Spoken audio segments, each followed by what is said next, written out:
Welcome to the Harborview, a show where we check the pulse on what's going on in Hingham. We'll give you some quick updates and things to check out, and then speak with our community guests. Today we'll be speaking with Director of Veteran Services Keith Jermyn about what's going on with all things veterans related in the town, and Diane DeNapoli, an active resident in the town, knowledgeable about key resources available to those who live here on the South Shore and have been affected by hardship, such as the recent government furlough. Let's start with some headlines provided by Town Leads as well as our Harbor Media blogger, Carol Meyer. Site work for the new combined Bathhouse, Snack Shack, and community room are underway at the Hingham Bathing Beach off Route 3A following numerous delays. Bathing Beach trustee Alan Perrault reports that the project is moving along, with utilities in place and the mini piles to be installed in the near future. The modular building sections should be delivered by April 1st and the inside and outside work finished in the following months, he said. That's great news for some Bathing Beach fans, as a lot of work has gone into this project. The town election season has already had some action. There are 13 current office holders with terms expiring this year. So far, there's a potential four-way race for 3 seats on the school committee, including 2 incumbents, Elizabeth Liza O'Reilly and Carlos De Silva. The other 2 potential candidates are Joshua Ross and Nancy Correnti. Zoning Board of Appeals member Joseph Fisher has submitted nomination papers for the selectman's seat currently held by Paul Healy, whose term expires this year. Healy has not yet announced whether he will run for another term. Town Moderator Michael Puzo, Board of Assessors member Christine Roberts, and Kirk Schultz have also pulled papers. Schultz for his seats on both the Board of Health and Sewer Commission. For a complete list of elected officials with terms expiring in 2019, please visit hingham-mass.gov. Nomination papers are available in the town clerk's office. Completed papers are due back by 5 p.m. March 7th. Be sure to mark your calendars for Election Day. The decision is in. The new superintendent of schools will be Paul Austin, succeeding Dorothy Gallo, otherwise known as Dot, after 56 years of service to the town of Hingham and an active superintendent since 2001. This decision comes after an involved process took place of interviewing and considering potential candidates. Paul Austin is the current superintendent at a regional school district in Maine, where he has worked in public education since 1996. Paul holds a doctorate in education from the University of Southern Maine, and during the interview process, committee members took note that Paul came into his interview process already having a plan laid out for the Hingham school system in this town. The town will be happy to know that a qualified candidate has been chosen, and that candidate will be starting at the end of this school year.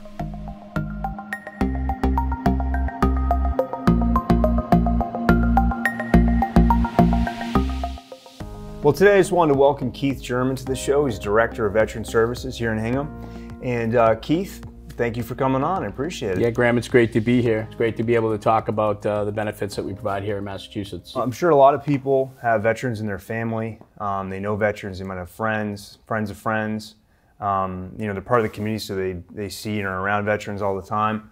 But a lot of people might not know the type of things you guys do and some of your kind of core functionalities in the town of Hingham. Correct. So could you kind of tell people more about what like the mission statement is with the department and some of the things you guys do? Sure. We're probably the best kept secret, I think, in Town Hall. But it's funny, I think we're the oldest, because the Veterans Affairs Division of the Commonwealth of Massachusetts really has been around since 1861. So since the beginning of the Civil War, we were fortunate to have legislators come together in the Great and General Court and say, hey, how can we provide for those that are seeking to serve in the military and protect our way of life? What can we do for not only them in the living, but if they were to be deceased, what would we do for their widows and orphans? So they formulated a legislation called Mass General Law, Chapter 115. It provides a need-based system to provide financial, medical, educational, and employment opportunities for veterans and or dependents, widows, orphans, which we don't have, but that was prevalent back then at the time. By doing that, there's a qualifying factor. There's many different ways you can qualify to be a veteran, believe it or not. Different periods of time have different core days that you need to have served, where you served. So it's not a cookie cutter for each person. So it's really beneficial for them to come in, There's a veteran service officer in every single city and town in the Commonwealth of Massachusetts. That's all 351 municipalities. You can have access and get those questions answered that you need to help the delivery or facilitate the delivery of the benefits that you earned for your service, whether it be wartime or peacetime. So that's another misnomer. People think it's just for wartime. There's a lot of benefits. There's over 1,800 different federal and state benefits that someone could qualify for. So by coming into their office, their local city or town hall, seeking out their veterans agent or their veteran service officer, they can point them in the right direction on how to get those services. Right, that makes sense. And what are some of the major benefits today, as it stands today, that you guys offer and that are kind of providing for veterans here? So probably the biggest, most popular one right now with the global war and terrorism, with those men and women that are coming home back to Hingham, is the Welcome Home Bonus, which is provided by the State Treasurer's Office in conjunction with an application that we file with their discharge papers. Usually if they see wartime service in Iraq or Afghanistan or any other imminent danger zone, they receive a $1,000 bonus that's tax-free, just to say welcome home, and we the Commonwealth, thank you for your service. Subsequent deployments to those hotspots would net you somewhere in the avenue of $500. But this goes back as well all the way to World War I. They've been providing bonuses for the men and women that have served. Different increments and amounts. Obviously, no one from World War I is around anymore, right. But World War II is a couple $100. Career, I had the honor of presenting a Korean War veteran who came in for something totally unrelated.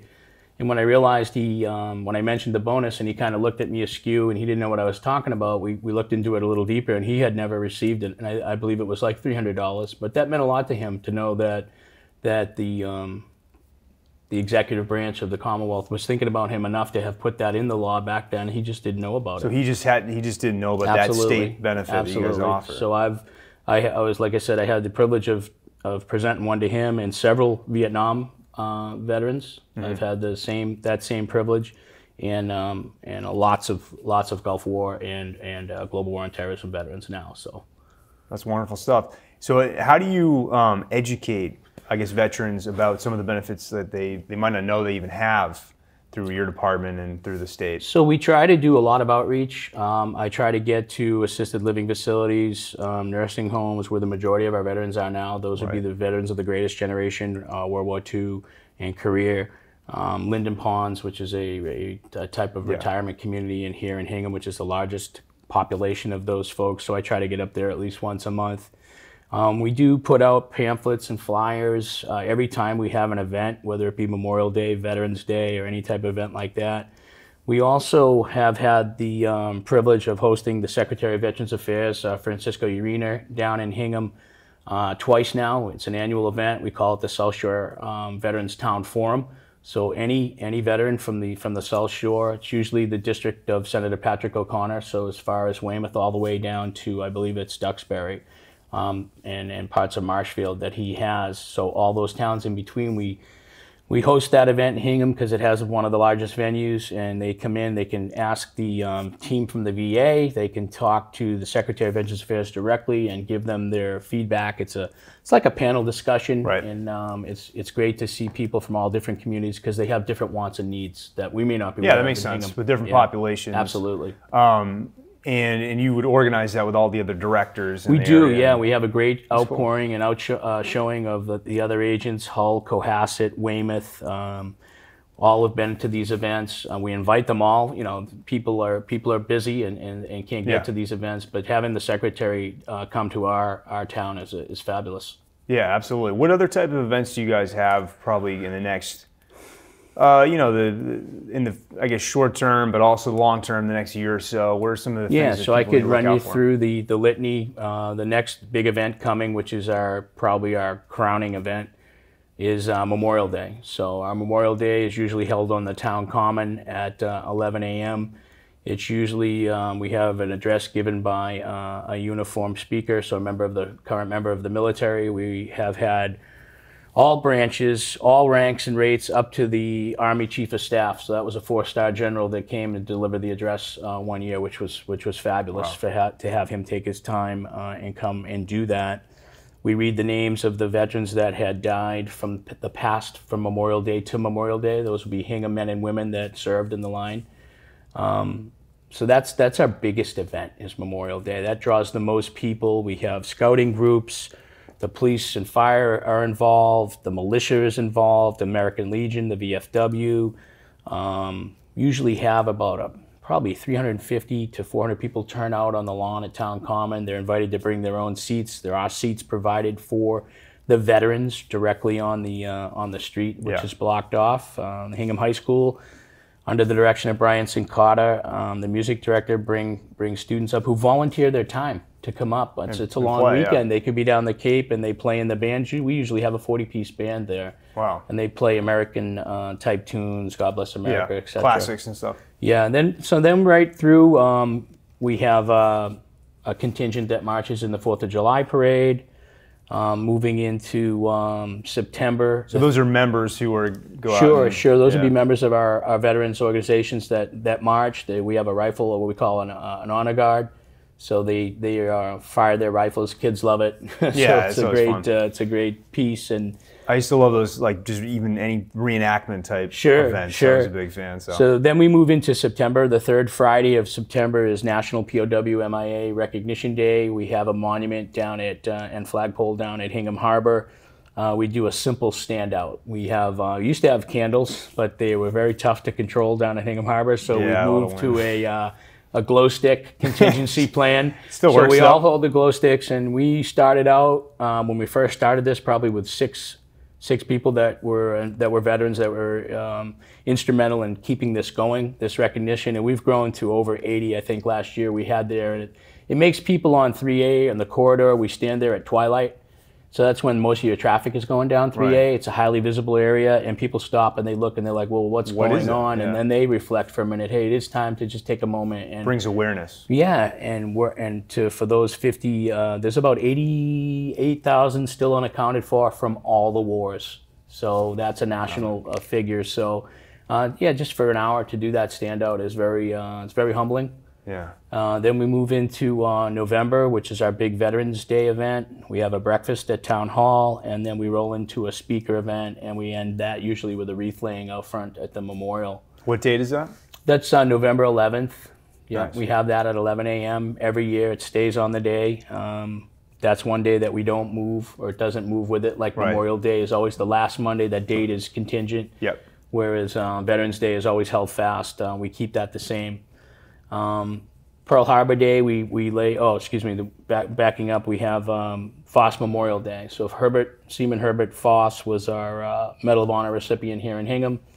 He was presented the Medal of Honor in the Spanish-American War. So we have a graveside service and a wreath laying for him, and they fire a volley of rifles. And if there's dignitaries there, they're invited to speak. So that's another townwide event. And Pearl Harbor, we lay a wreath over at the Hingham Shipyard to recognize Pearl Harbor. We lower the flag to half-staff, and that brings us back through to the beginning so it's in of the December, year. So there's quite a few events that and we always have a great turnout. So yeah, whether it's citizens or veterans at large, they're always well attended. Right, and part of that's you doing outreach and stuff, but it's also just the community and the amount of people that are connected to veterans. Absolutely. Yeah, so what are some of your goals, I guess, in the next year or so, or just looking forward, things that you guys wanted to do? It sounds like you guys do a lot of great stuff, but what else are you trying to accomplish? We're trying to, like you say, we're always trying to get outreach. We're always trying to educate veterans on the benefits that they've earned, and we always call it earned benefits. We never use the word entitled. So we have a couple programs that we've had as of late. One was called the Valor Act, which the Great and General Court instituted, where any veteran or his representative works for me at Town Hall in the Department of Veteran Services for roughly 100 to 125 hours because it's based on the minimum wage. They get anywhere from $1,000 to $1,500 off their property tax for volunteering in the office. Yeah. Correct. So it's an exemption that's eligible to every veteran in the Commonwealth, and their town or city has to have adopted the Valor Act rule, and we do, and we have 10 slots, and we can never fill them. So I'd like to see that filled. Usually we have, on average, about 5 or 6 So it'd be good to be able to fill Yeah. all those slots. There's really no qualifying factors other than you have to be a veteran. Right. And you have to want to work and be available during working days. It sounds like a good opportunity. Oh, absolutely, absolutely. Yeah, that makes sense. And I'm sure there's always, some challenges you guys are dealing with in terms of, well, that might be one, maybe filling some of those vacancies, but is there sort of a trend in terms of challenges that veteran service departments face in the state? Do you feel like overall, when you talk to the directors and other departments? Right, I think nationwide we're suffering from a crisis right now that we can't really put our finger on, and that's nationwide, not just here in the Commonwealth, where 22 veterans on average a day take their own life. Right. So we're having a struggle with that. We're very fortunate here in Massachusetts to be able to. The last Secretary of Veterans Affairs, Coleman Nee, was recognized the problem right away. He said, "What can we do to curtail it?" He established a thing within the Massachusetts state government that's a part of the Department of Veteran Services where he works. It's called the SAVE team, and SAVE is an acronym, like most military words, an acronym, and it stands for Statewide Advocacy for Veterans Empowerment. So two veterans that usually have suffered some type of crisis in their own life have turned their lives around and now want to be activated or activists in helping others. So they've been in that place. Correct. They're talking first person singular. Right. They've been there. They've been homeless, or they've been without a job, or they've banged up against that wall of bureaucracy with the VA, and they know how to navigate it. So, and it could be anything. It doesn't just have to be suicide. Anyone in anyone's life has suffered some sort of crisis. Right. But not everyone's suicidal. So it isn't just a suicide hotline, so to speak. It's, hey, I'm in crisis. What do I do? You call the number. 2 members of that team are dispatched anywhere within the Commonwealth. They have a reaction time of 2 hours or less. They show up at that veteran's door. It's like a response team. Absolutely. And they literally talk people off a ledge. And it's great to see. It was a great innovation, great forward thinking that the Secretary had, and it continues today with the current Secretary, Secretary Urena. We still have it. I'm on a first name basis with the Plymouth County SAVE team members. I can get in touch with them day or night. They can get in touch with me.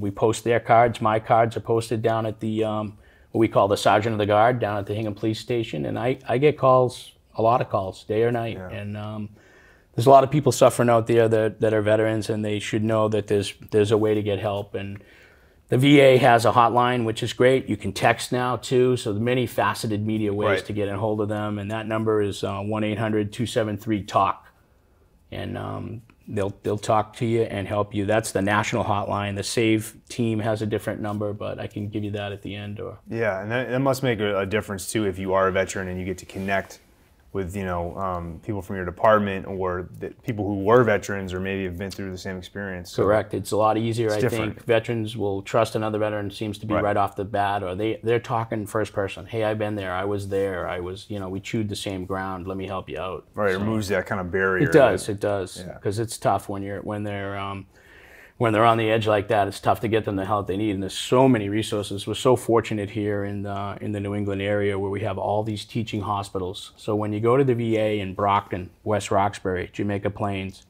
you're seeing men and women that have to do rotations there, that have their lab coats on, their individual lab coats that say Tufts, Harvard, Brigham. I mean, you're seeing the world. People come to Boston for these hospitals from all over the world, right? Not just the United States. So we're very fortunate that those doctors also treat our veterans in our veterans hospitals. Right. Being in Massachusetts, you have all the resources. It's unreal. The state has, which is great. What question I had was, it sounds like the Department of Services that we have here in the state it's very thorough. You're covering all the municipalities and towns and cities. How does that kind of differ, I guess, from other states, and how do you guys differ from like the VA, for example, on a federal level? Right. So the VA healthcare system is usually centrally located, so veterans have to get to it, but they still have to qualify to get there. If they can't use a computer, which is the preferred method right now, or they can't fill out the form, or they don't know how, they're very fortunate in Massachusetts to be able to come and see us. In other cities and states across the nation, usually those representatives, those veterans agents, or those veteran service officers are either county-based or they're in the state capital. So larger states, for instance, in Florida, where my father, who's now deceased, was a veteran, when he had to go see his agent or his rep to help him file a claim for a service-connected disability, he had to travel over 180 miles. And they may only talk for 15, 16 minutes. Yeah, it's stunning. And hey, I just needed your signature today, and stuff that can't be done electronically. And it's a lot of stuff that they need real signatures, and to be able to talk to the agent or the rep and say, this is my story. What do I do next? But if you ask like an average person to travel that far to do basic stuff like that, it'd be not feasible. They're not going to do it. No. Right. So that's what we see a lot here. We have a broad base where people can come see us anytime. For instance, I'm at town hall on the second deck. I'm there every time, or some staff member is there in my office if I'm out doing outreach. We're open when town hall is open. So smaller, and so that's true for communities that have 12,000 population or more. Those who have a population of 12,000 or less, those agents are only required to be there and paid part-time.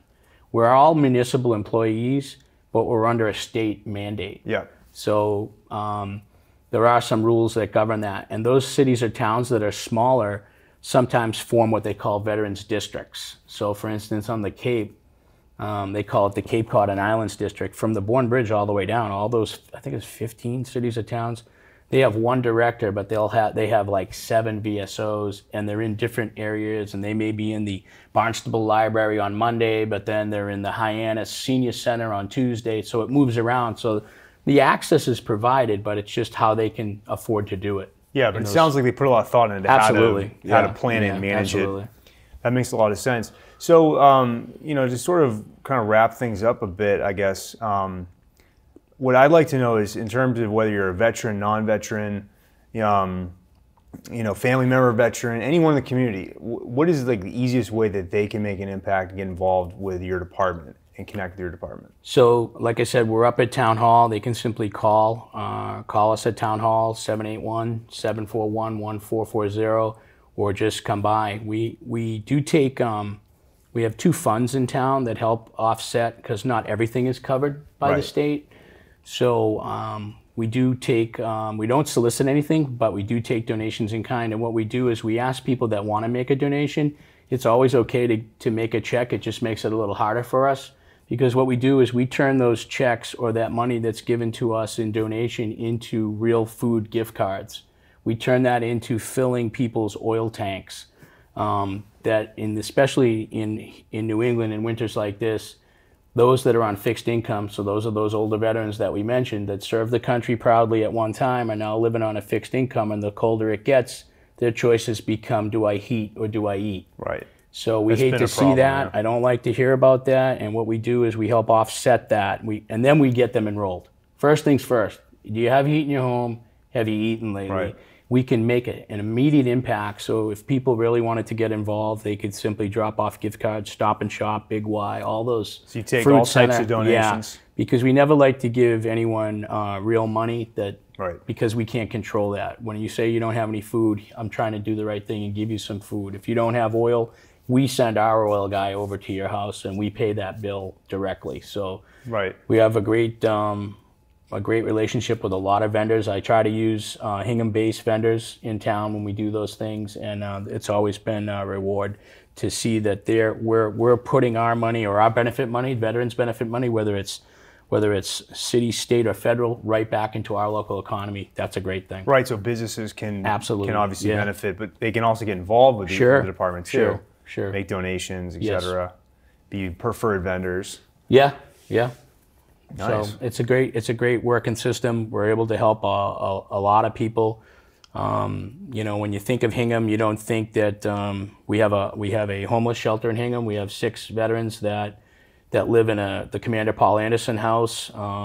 That's a house that's run by Father Bills. They each have their own room, but they have common living area, or common washroom, common laundry. And you think, Hingham, homeless veterans? Yeah, we have that. We have over 30 Hingham veterans and/or widows, because we take care of the widows as well, as I mentioned in the beginning. We have over 30 that live 200% below the federal poverty line. So when you think in Hingham, you don't think of those things. Seems sometimes to be insulated, but there's always ways to help. And your department's stepping in to do that. Yeah, we do. Wow. We do a lot of work. Excellent stuff. Well, hey, Keith, I really appreciate you coming on the show. Thanks, Graham. Thanks for having us. Thank you for sharing, everything you guys do, and we really appreciate your service.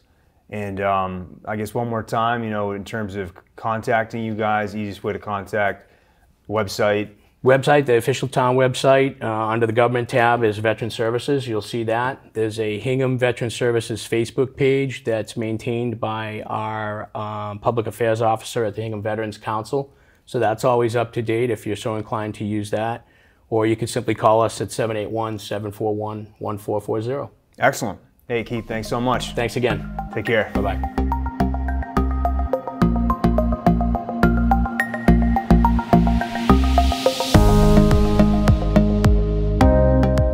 All right, well, today we are on with a very interesting and passionate citizen of Hingham, Diane DeNapoli. Welcome to the show. Nice to see you. Thank you for coming in. Thank you for having me. So where to start? You are involved in a lot of different activities in areas in Hingham. The one I kind of wanted to talk to you most about kind of relates to something that people are hearing a lot about in the news lately, which is the government shutdown. And I kind of wanted to learn a little bit more about some of the things that you were focusing on and some of the resources that are available to folks in Hingham that might have been affected by the shutdown. Yeah. Well, obviously we are all hearing about it for over a month. It's the longest furlough in our country's history. And it's shut down for, started up again, but now we have the 15th of February rolling in. There's a lot of insecurities. I just heard that people who are now receiving part of their payments are getting taxed at a higher rate than previous because it's considered a lump sum coming into their accounts. So there's still a lot of follow-up anxiety, confusion, emotion around, going to work, doing a hard job, and not getting paid seem really globally unfair. And I think people I reached out to, everyone felt that way, that this was not about partisan or politics. This is about helping people. Right. And we all go to work, and the expectation is it's sort of a bond you have between an employer and an employee that you get paid and you get respected, and it's nice to get a good job thank you at the end of the day. I would say. Yeah, so I think, the kind of the Solidarity Supper came together. I saw other communities having either food pantries or suppers just as a way to say thank you and to connect people, especially in Hingham, with local resources. I think economic crisis or poverty in Hingham, sometimes we don't think about that. Like Keith Jermyn was just saying, there are many people in Hingham who are possibly homeless or close to homeless. And there are children going to sleep hungry every night in Hingham, and I don't think that should happen. So I had a really great week and a half working with different organizations, just reaching out to them saying, please tell me more about your organization, such as Wellspring and Hull, the Hingham Food Pantry, Weymouth Food Pantry. Can you please come? Can you give us information so we can kind of consolidate that and make sure people know you're here. People can also volunteer at these organizations that do amazing work day to day. So I think the furlough highlighted a couple of factors. Number one, many people are getting underpaid who are working very, very hard. The average TSA agent starts at $28,000 a year. Stephen Lynch just put a bill today, I guess, on the floor to try to raise their salary to, I think, about $32,000, which is still, for the hard work they do, modest. Is a very modest salary. So I think, again, you're looking at it, this highlighted issues that may have been there before, and it was a good opportunity to say, let's all pause, let's just get together, let's work together, and people came out from people dropping off cases of water, people dropping off cards, people just sending emails, what can I do? And that is kind of the Hingham way. If you say, we have a need, something doesn't seem right, people will rally in all sorts of ways. And that is truly amazing about Hingham in anything I've ever done. I've worked a lot with special needs causes. I have a child with special needs. I've worked with SNAP and the Hingham CPAC, and people from vendors to school administration will come out and help in any way they think they can. So it's amazing. Yeah, it says a lot about the community. Yeah, what type of community it does. you're in, exactly. It is. It's a great, I mean, you feel it when you walk down the street and you know your neighbors, and if someone needs a hand, they're really there to help you. And you don't see that every community, especially people are go and on their phones and go in and out of their driveway. And I'm not saying there isn't more some so of in that. the city, probably, I'd say. Oh, yeah. It depends how close you are in the city. Sometimes you have to see your neighbor, but I think, you know, we're kind of at a crossroad in the town. Obviously, there's a lot of younger families moving in. Culture is changing a little, traditions are changing, but I think that's part of an evolution. So right. It's kind of neat. I've been in Hingham almost 12 years now. And so you've noticed that during your 12 years? I think like some of the neighbors, you know, I don't want to say old timers, but older people who they're seniors, they wave over, they know your kids' names. It's great. And so I think to always keep that alive in one way or another, whether it be you join a Facebook group and you run a neighborhood association that way to tell people what's going on, or you actually go over and meet the neighbors and say hi. It's about community. And I think, you know, the supper really showed, again, so many people there was that this is sort of about community.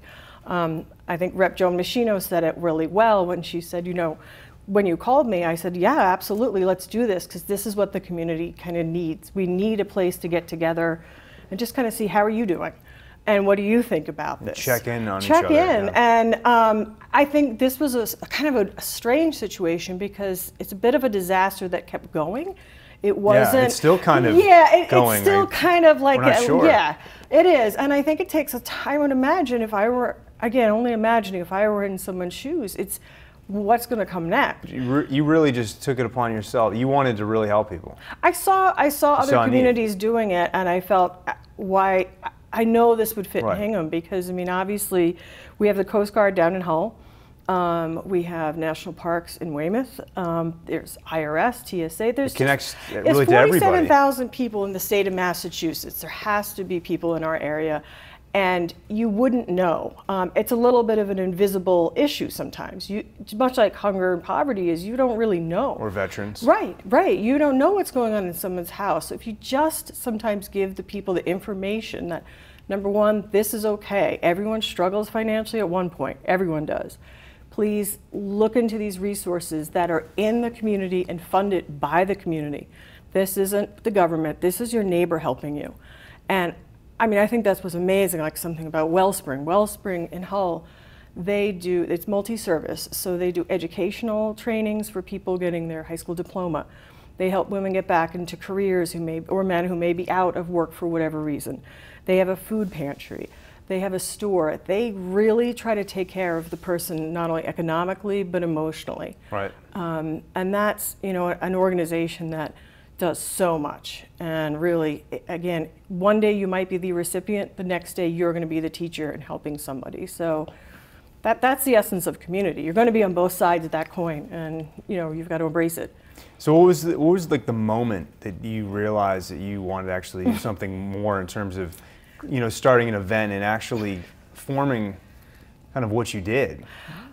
I think I saw a woman on CNN or maybe somewhere saying, I have 17 cents left in my savings account. And I called Marianne Blackmore, who's the director of the community center. I said, I have a kind of a crazy idea. She goes, oh no, because she knows when I call what the crazy idea probably is. And you're going to get it done. It was going to happen. I said, I have no budget.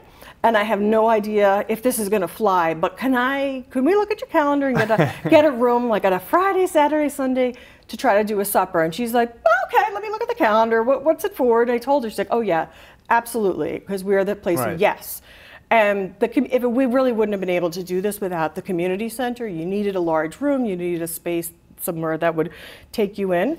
Pro bono, and or someone that was willing to bring it up, actually. And absolutely. I mean, obviously, I did hear from people who said this is very political, and I kind of just keep moving. You know, at this time, we need people who just will do things and don't think about politics. And of course, everything you do can be deemed political these days. When you organize something like this, what's sort of like what's the key to kind of keeping it neutral and non-political? Oh, I wish I had the answer to that one. So from your experience, when you've done these types of things, or doing this, starting this event, I do think you have to be respectful that people on both, maybe multiple sides, not just both sides, need to be heard. You need to let them have their platform, and still keep the goal in mind of, we're here to try to help people and get them connected with resources. Period. I think it's important, obviously, if there are people in politics locally, you invite everybody. This is it's always open, it's inclusive. You can't play favorites, so to speak, and if you're doing the right thing, generally it works out. Right. I hope, It's a community event, so people it's their neighbors. It's not like it's not like you're in Congress all of a sudden yelling across the aisle. You're in a community, so but that's why sometimes teachers don't want to live in the community they teach, because you're going to the supermarket, you're going to have 17 parents talking to you. So sometimes there's a lot of value to community, but I just think sometimes if you just know you're doing the right thing, the other things kind of fall away, and people just move with the flow, not against it. Yeah, people were receptive. Oh yeah, absolutely. I mean, we, again, this was not about politics, and I think people were united, thinking we want to help people, and we want to make sure that people know that these resources that we probably are aware of in the community, but you might not understand how many people are fed through the Hingham Food Pantry, or that, again, in Weymouth, I personally did not know that 400,000 people are fed out of the Weymouth Food Pantry last year. The other thing that the director, Pam, said is January's enrollment in her facility went up 40% in 2019 compared to 2018.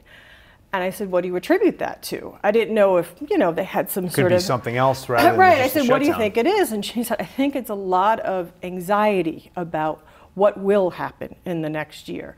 So it's probably, some of it the stock market didn't do well, some of it was furlough, some of it was after the holidays, but a lot of it she's seeing anxiety that wasn't there before. What do you think the estimate is for folks that were affected by the shutdown in the South Shore, in Hingham specifically? I mean, what's sort of a rough idea, I guess? Those numbers were fairly hard to get. I will say I talked to people in Lynch's office, O'Connor, and Joan Messino's office. It was hard to get a firm number on how many people were affected. We knew 47,000 in the state, so we were trying to kind of back the math up and say, all right, we have to maybe have a couple of thousand. But again, I think we'll find out more of that information as things are, again, it's a moving story. It's evolving. It's a lot of people. It's a lot of people you might not originally have thought, and a lot of people, again, who were not in positions where they could skip and miss 2 paychecks and it not affect, as Keith said, is it heat or eat? Right. It's very challenging. So that's one example, heat, because obviously it's getting pretty cold up there. It's extremely cold, yeah. So things like food. Yeah. I mean, what are some of the big things people are already starting to feel? I think anyone who has a family and anyone who's at all familiar with the services that sometimes are available will know things like diapers, formula, are not covered and are very, very expensive. And I mean, you cannot live without a diaper, right? If you have a baby. We're cutting on all essentials, but how low do you put that heat? Then you have to worry about freezing pipes. And do you have gas to put in your car to drive to a job that you're not getting paid for? Are you going to not eat that whole day? Right. I mean, again, it compounds. And then another thing that I had worked at phone companies in the past, and so I was really interested to talk to some of the DPWs and the water companies saying, are you working with customers in this time? Do you have a special program set up? And most of them said yes, we'll always accommodate someone. We never want to shut anyone off, whether it be for your phone or your heat or your water. But one important thing as a takeaway there is please call your utility company before you get into a near shut-off situation. Right, and let them know you're being affected. Let them know you're being affected. Yeah. Work with them. If you say, I'm going to send $5 and that's all you can send, please send that because it shows faith. And most service providers are obviously, they know what's happening. Absolutely, especially with heat and water. I mean, it's extreme. No one wants to cut off someone's heat or water. But, again, it's thinking about amassing bills and how do you tackle which ones first. And, you see people really struggling with that often, and even in Hingham or Cohasset or other towns that you don't maybe think of economically challenged. Right, and if you're not working in the public sector, you're also thinking, how does this affect me in terms of maybe government services or, right. State services that are funded by the government. Right, I mean, the IRS was affected. Yeah. I mean, again, areas Everything. with larger agrarian environments, the farmers were extremely affected in other parts of the country. I've heard anywhere between $6 and $11 billion were potentially lost in the U.S. economy due to this. But again, I think a lot of that information is going to be, still early. We'll have harder numbers, and I do think people are worried about February 15th. I mean, we have a very unusual, unprecedented political time that I think there's just a lot of insecurity. It's kind of important also to our country's security. When you look at many of these people are working at airports, border security, even the IRS, this would be a vulnerable institution should something happen. Exactly. You can't function that long without so many things you take for granted. Things you take for granted, and they're doing a tough job. What type of other events or activities are you sort of considering right now? I know we're sort of in between because we don't really know exactly what will happen, but is there anything that you're already I'm trying to really keep in touch with obviously everyone in Senator O'Connor's office and Lynch's office. It was very helpful trying to get a sense of what's happening now. I do hope we don't have to do this, but I think an important takeaway when I say this is, if we need to continue, if we need to have another supper down the road, we will. Maybe we'll work with other towns to do it, do something different. But the need is always going to be there, furlough or not. There is still a need for people to donate, to volunteer time, and to go to the food pantries or other organizations if they need help. There shouldn't be a stigma or any sort of feeling of inadequacy if you cannot, at the moment, pay those bills. No one in Hingham wants to see their neighbor suffer or hungry. So I really feel like I saw that in a different perspective than I had recently? ever seen. Yeah, because I think, you see people's reluctance and almost uncomfortable taking support sometimes. And I think of it, as I was saying before, we were chatting a little, that I have a child with some special needs. And 20 years ago, people might not have even discussed that. And now I feel like this is important we discuss it. It normalizes it. It removes the stigma.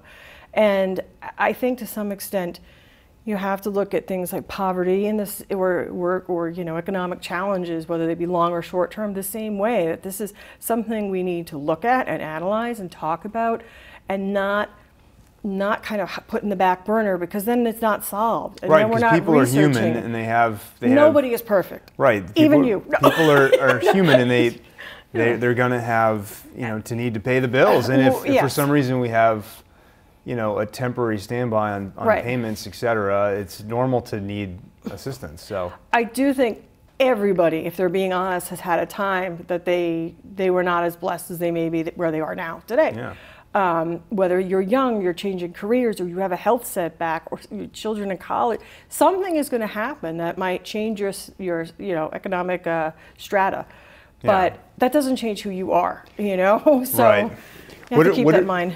So hopefully we will not continue to need events for a furlough, but it sounds like you will have that covered. You are involved. Are there other areas looking past the event we just had, or you just had, that you're interested in getting involved with? You mentioned food pantries. You mentioned other areas. Like There's always a lot going on in Hingham. I mean, we have, obviously this is an exciting season because the warrant article's being put together, and I think you start seeing a lot of things that will be moving forward in the town, what we are going to vote on, and I think we have a new superintendent of schools, and with that comes some new energy. And I mean, although I will personally very much miss Dr. Gallo, she's a phenomenal woman. She amazes me on a day-to-day basis when I worked with her. But, again, this is some new exciting things in Hingham. Hingham is always changing, and that's one thing that I love tradition, I guess, but I have to realize that things have to evolve. So we keep moving. What's the number one thing that motivates you to help and reach out and get involved in this community specifically? I think, again, I have a child with a disability, and I realize how challenging that can be from just a human, from a mom. You know, sometimes it's just someone calls and say, I don't even know what an IEP is, or I don't know how do I help, what's normal. You need that person who's going to kind of walk you through that path. This is sometimes, and I think the same is true when I realize people are losing their job. They're working every day. They cannot call all these places and even try to get help with their bills sometimes. You need someone who says, here you go, here's who you call, it'll be okay. And what about this community motivates you to? I think because it starts out, you're in a great community. You feel a sense of pride. Our town is beautiful. It is well run. It has great schools. The police are wonderful. You know the police. You wave at them sometimes. I know it sounds a little like Mayberry, but you want to contribute, and you want to make sure that continues for your children who might still be in Hingham. Right. And if it's not them, it's going to be someone else's children. So it is important that we keep it clean and we keep it beautiful and historic, and protect the historic nature. I mean, that's why I moved to this town. I mean, I grew up in a similar town in New York, and we looked at a lot of other places, but nothing just filled me with that happiness when I drove down Main Street. And I told my husband, who was a Boston boy, we're moving to Hingham. And he's like, Hingham? I mean, I might as well said the Cape, like all the way down in the boons. He thought it was, you know, very, very rustic. Every time we have deer in the yard, or the ice pond freezes over and the kids can skate, it's just, I mean, you can't beat that. So for folks that are listening in and that, you know, are concerned about people dealing with anxieties about the furlough and dealing with you know, questions and concerns, you know, how can they reach out? How can they get involved? Whether they're someone who knows somebody or has a family member who's being affected by the government shutdown, or just wants to help, where would you direct them? I would encourage in this area, they probably should start with Senator O'Connor's office and Joan Messino and Stephen Lynch. I know that's probably a lot to go to, but Mike Murphy at Senator O'Connor's office is a constituent liaison. He's very good as far as knowing local resources and having a great way to talk, you know, able to talk with someone and making them feel very comfortable. Stephen Lynch obviously has a different position and might be able to help on the DC level a little bit more. Right. And obviously, again, food pantries. That's where it's, you know, it's federal. So it is, but it's a funny thing. It is federal. What's causing it is, but the solution is very local. And the local state officials are the ones really, you know, picking up the slack, I guess, in a way, and helping out. Exactly. And what was great about the event Sunday, again, is people from both Republican and Democrats were there, and both I think the common thread, no doubt, was we need to not have this happen again. We need to help people who are in need, and let's get this done.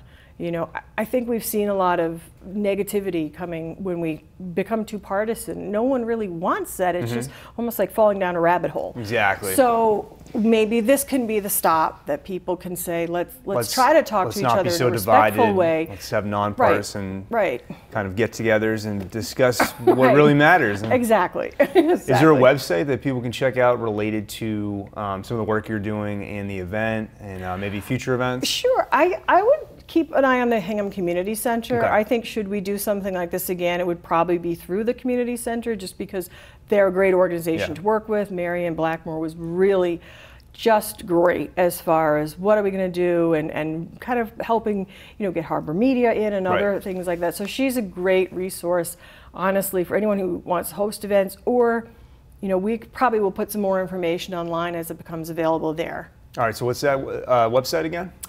That's a very good question. I would say HinghamCommunityCenter.org. Yeah, or they're on Facebook, or Downtown Hingham, Marianne Blackmore. You could go visit her. She's a great community leader.